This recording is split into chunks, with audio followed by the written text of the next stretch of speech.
Bom dia! Começa agora ao vivo o seu Tudo de Bom desta segunda-feira, 6 de novembro. Bom início de semana e seja muito bem-vindo à nossa casa. E quem começa a semana comigo aqui já, todo mundo juntinho, é o advogado Múcio, bom dia. O Leonardo Naves, bom dia. E o professor Jaguar, bom dia. Bom dia, prazer. Sejam todos muito bem-vindos, viu? Ó, vamos falar agora, a gente vai começar esse iniciozinho. Será que nesses tempos modernos interfere na rotina de brincadeira das crianças? Afinal, qual a importância do brincar para o desenvolvimento dos nossos pequenos? Você que é pai ou mãe, a gente vai ver agora juntinhos, ver que esse momento de lazer ele pode ficar ainda muito mais saudável. Vamos conferir. Pode passar o tempo que for e essa imagem ainda vai se repetir. Brincar é quase que uma necessidade básica da criança. Dá para ver no olhar de cada uma delas a expressão de alegria em simplesmente estar brincando.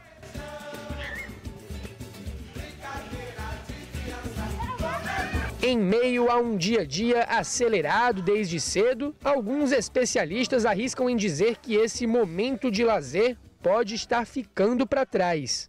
Falta os espaços mesmo mais abertos, né? De ver que em casa se é um espaço para brincar, você não precisa estar num espaço específico para brincar, você pode estar brincando dentro de casa, né? Não necessariamente com brinquedos, mas fazer várias coisas de brinquedos, né? Às vezes um depósito da cozinha ele vira, né, um estímulo de brinquedo dentro do cenário da criança, né? Então acho que falta olhar para vários espaços que podem ser espaços de brincadeira.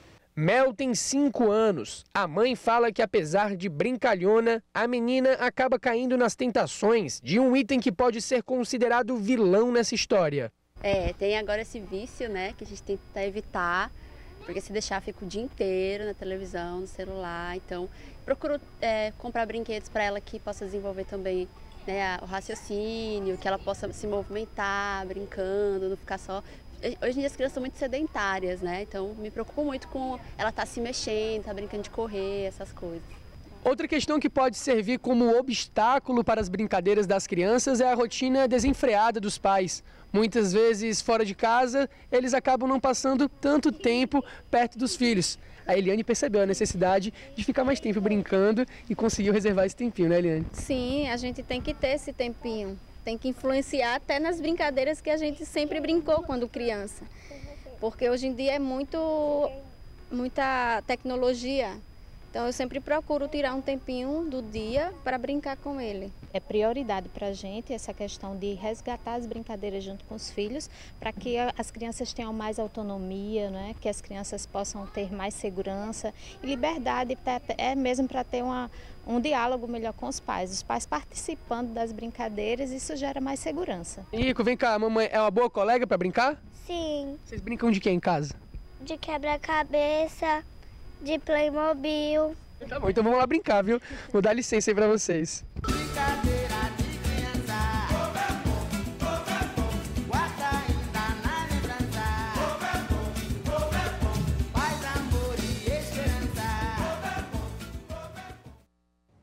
Realmente, né? Como diz a música, brincadeira de criança, como é bom. Sente falta de alguma brincadeira, moça, de criança? Sim, sinto sim. Sente, né, Léo? Muito, aqueles com bandeação, então, eram vários. Vários para brincar, né? Vários. A gente estava falando aqui, né, professor Jaguar, que tudo para criança é brincadeira, exatamente, né? E faz bem, né? Faz muito bem, exatamente. Você que é professor, a brincadeira também estimula, né, o aprendizado. Principalmente a parte de raciocínio, né? Muito importante, né? Não porque você é um professor de matemática, mas muitas brincadeiras ajudam no raciocínio lógico da criança, não é isso? Não tenha dúvida, exatamente. Que bom. Agora, vocês sabiam que existe, que é possível você ter um namoro num contrato de papel passado? Tá sabendo disso agora? Eu achava que no papel só era casamento, gente. Também. Mas agora tem contrato de namoro. Por isso que a gente convocou o advogado Múcio para estar aqui com a gente, para a gente conversar um pouquinho sobre isso, né? E aí, Múcio, explica pra gente. Tem dúvidas de pessoal na rua também, que a nossa repórter Júlia foi até a rua e perguntou a algumas pessoas. Mas vamos introduzir o assunto aqui. Que novidade é essa? Contrato de namoro? Sim, o contrato de namoro. O contrato de namoro é um contrato que alguns juristas nem aceitam, mas ele é válido sim. ele serve para delinear que aquela relação ela está no âmbito apenas do namoro, tentando afastar qualquer outro indício que conduza aquela relação à união estável. É porque o senhor já veio aqui, já falou sobre união estável, sobre casamento, né? A partir de 5 anos, são 5 anos, né? Que daí você pode começar a dividir as coisas, alguma coisa assim, morando junto? Existia uma lei que determinava 5 anos. Mas esses 5 anos ele já decaiu, não existe mais prazo. Um mês eu quero tudo da pessoa para mim. Mas aí é o que está. Por conta disso, as pessoas começaram a temer. Poxa, eu posso estar 6 meses com alguém e já vou ter que dividir algum bem que eu conquistei nesse período. Como que funciona isso? Aí surge a ideia do contrato de namoro justamente para delinear que aquela relação é só namoro. Porém, há uma necessidade de afirmar que a união estável não pode ser afastada por conta de um contrato de namoro. Entendi. Vamos ver aqui a nossa primeira pergunta? Eline, você já ouviu falar em contrato de namoro? Nunca ouvi falar, nunca. Você sabe que existe, sabe que vale a pena fazer? Ai, meu Deus, eu não sabia. Mas se existe, eu já quero, porque tá difícil, tá complicado. Você sabe que se de repente o relacionamento não der certo, rola até indenização? Oxa, agora que eu quero mais ainda, porque dá prejuízo, viu? Tem namoro que dá prejuízo. Presente de namoro, então, o namoro acaba, você já tá no 3º namoro, ainda tá pagando os presentes. Isso é uma coisa que eu colocaria especificado no contrato. Nossa, né? E aí, moço, tem indenização? Olha, você pode no contrato de namoro estipular cláusulas livres, é um contrato livre. Só que essa nossa entrevistada, ela foi bem mais a fundo. O contrato de namoro até então é tratado para expulsar qualquer ideia de divisão de patrimônio, pensão alimentícia, etc. Ela já quer evoluir, ela quer um contrato de namoro em que possa constar que os presentes dados na decorrência, na constância do namoro, sejam ressarcidos. Nossa, meu Deus, foi muito além, né? A próxima pergunta. Rogério, você já ouviu falar em contrato de namoro? É a primeira vez agora, ainda não. E aí, tá valendo fazer um? Depende das cláusulas, né? Depende das cláusulas, não sei, não entendo ainda. Você já passou por um contrato de união estável, e o contrato de namoro ele tem uma proposta parecida, né? Dá uma certa segurança, de repente pode até rolar uma indenização, e aí, o que você acha? Eu acho que tem muita burocracia atualmente, né? Essa novidade aí pra mim, não sei, tem que estudar pra ver se é interessante, né? Até pra namorar tá difícil. Pois é, você vê, né? Tem que ter alguns critérios, né? Múcio, aí ela falou ali bem bacana, né? A maioria das pessoas, 2 entrevistados e nunca tinham ouvido falar. E como existem alguns contratos que eles já têm um padrão. Você vai lá, altera algumas coisas de acordo com aquela situação. E como é novo essa questão do contrato de namoro, já existe um padrão e aí você vai alterando as cláusulas conforme os namorados queiram ou não? A ideia do contrato de namoro em relação a essas cláusulas é deixar bem claro que esta relação é só namoro. Por quê? Porque o namoro ele evoluiu bastante. As pessoas convivem em casas uns dos outros, dormem juntos, têm até filhos no namoro. Então esse contrato, as cláusulas são simples, é um contrato livre, em que se delineia que mesmo havendo essas relações, essas interações, não se passa a mais que um namoro.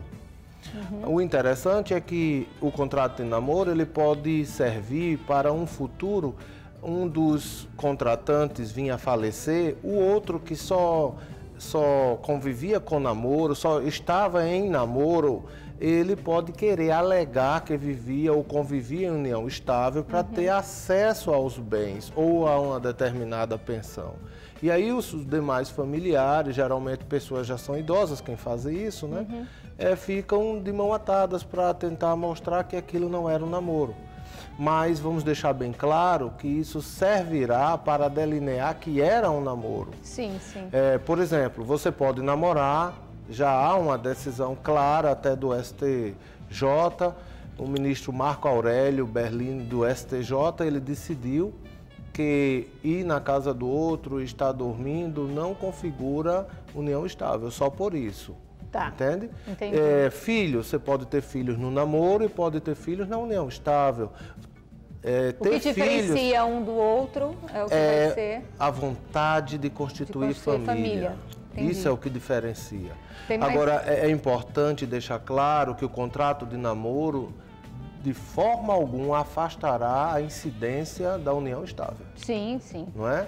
Então, na verdade, é um contrato, é lícito fazer esse contrato, porém, não podemos fazer com o fim de afastar a união estável. Tem pessoas que namoram há 50 anos e têm união estável de 5 meses. Sim. A união estável, então, depende da realidade da convivência das pessoas. Infelizmente, a gente vê pessoas namorando 5, 7, 8 anos e quando casa, passa 2 meses casados, né? E pede o divórcio. Próxima pessoa que a Júlia conversou, vamos olhar ali agora. Eduarda, você assinaria um contrato de namoro? Sim, assinaria. Bom, assinaria porque é uma forma de garantia também, nem todo relacionamento dá certo, entendeu? E é bom ter um prazo de validade também, né? Vai que depois você quer também conhecer outras pessoas, por que não? Assinaria sim um contrato de relacionamento. De repente, se não der certo, rola até uma indenização e aí, vale a pena? Ah, e é que vale mais a pena. Sim, vale a pena, porque tem certos relacionamentos que também, além de envolver o emocional, envolve também o psicológico, entendeu? Tem muitas pessoas que saem depressivas, entendeu? Por conta de relacionamentos, então por que não ter uma indenização em prol de ajudar o outro, no caso, que ficou triste, enfim, assim. Bom, a pergunta, as pessoas estão entendendo errado o que é esse contrato de namoro, né? Até porque essa indenização aí não acontece. Não acontece. Olha, tristeza, acabar namoro, união estável e casamento, infelizmente... Alguém vai ficar triste. É da natureza das relações. Acabar por si só não gera nenhuma indenização. Sim.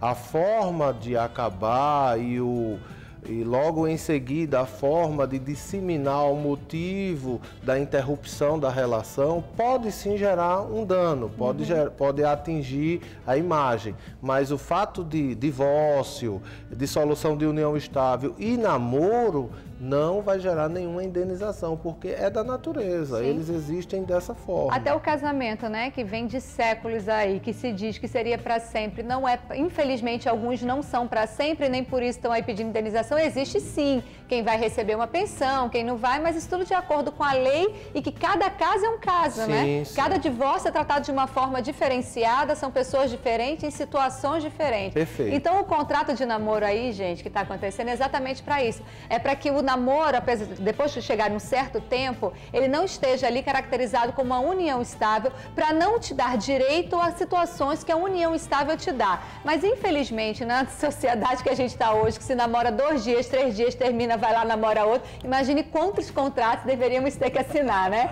Então, vamos deixar quieta a história do contrato de namoro, mas foi um assunto interessante, que já está aí, você como advogado, como você falou, algumas pessoas reconhecem, outras não, mas o ministro lá já reconheceu, né? Ele reconhece que o fato de estar convivendo sobre o mesmo teto por algum momento não configura união estável, é namoro. É namoro. Porque é uma grande luta nos tribunais. Uns querem levar o namoro à união estável e outros, para evitar as questões patrimoniais, eles querem afastar a união estável e dizer que era um simples namoro. Entendi. Lá na Estácio, a Faculdade Estácio, nós desenvolvemos alguns estudos com os alunos a respeito das pessoas que poderiam ter vantagens ou desvantagens na união estável e no contrato de namoro. É bastante interessante porque a sociedade, ela vislumbra o que acabamos de ver nas perguntas. Eles em tudo querem se proteger de alguma forma patrimonialmente. Proveito, o contrato de namoro já é para afastar as relações patrimoniais, pelo menos uma tentativa disso. Muito obrigada, doutor Múcio, pela sua presença aqui no Tudo de Bom. É um prazer. Agora a gente vai para um rápido intervalo comercial, mas antes eu vou convidar você a dar uma passadinha nas nossas redes sociais, vai no nosso Instagram, @tudodebom_AL, deixa o seu recado que eu vou ler daqui a pouquinho. Passa também na nossa fanpage e no nosso site. Daqui a pouquinho a gente está de volta, não sai daí, é só o tempo de você tomar uma água.